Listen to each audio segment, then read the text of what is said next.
Tizei est-elle une énorme weeb? C'est la question que pas mal de gens se posent. Alors premièrement, oui, il y a eu la cover très bizarre qui pourrait nous faire penser à Kimi Reigns. Aujourd'hui, moi je vais pas parler de ça, je vais parler du son Get Behind Me qui commence comme ça.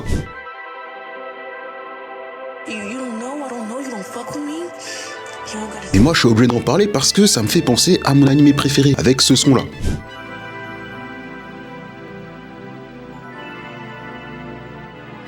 Vous avez déjà entendu sur pas mal de TikTok, mais beaucoup de gens ne savent pas de quel animé ça vient. Tout simplement d'un animé qui est sorti dans les années 90 qui s'appelle Yu Yu Hakusho et qui est donc l'adaptation animée de Yu Yu Hakusho, un manga écrit par Togashi, qui est l'auteur actuel de Hunter x Hunter et qui est tout simplement mon animé préféré. Cet animé, il va suivre l'histoire de Yusuke Urameshi, un jeune collégien qui un jour va trouver la mort de manière héroïque pour sauver un petit garçon alors qu'il s'est comporté comme un petit salopard tout au long de sa vie. Comme cet acte n'était pas prévu et que le petit garçon devait s'en sortir miraculé, Yusuke ne va ni en enfer ni au paradis, mais il se voit offrir une opportunité de ressusciter qu'il va donc saisir en passant différentes épreuves. Alors le manga est beaucoup plus long que ça, cette petite première intrigue elle se termine en seulement 5 épisodes, la suite c'est quoi? C'est Yusuke qui revient à la vie et qui devient donc détective du monde des esprits. On va partir sur un manga plutôt shonen neketsu, de la baston, des rebondissements, des choses assez marrantes, pas mal de stratégies, vous connaissez Togashi. N'hésitez pas à regarder cet animé, Yu Yu Hakusho. Par contre ne regardez pas la version Netflix parce que selon moi elle est beaucoup trop rushée, mais l'animé il est rapide, il y a 115 épisodes, il a super bien vieilli, il y a des super OST, donc foncez, n'hésitez pas à vous abonner pour d'autres recommandations. Salut!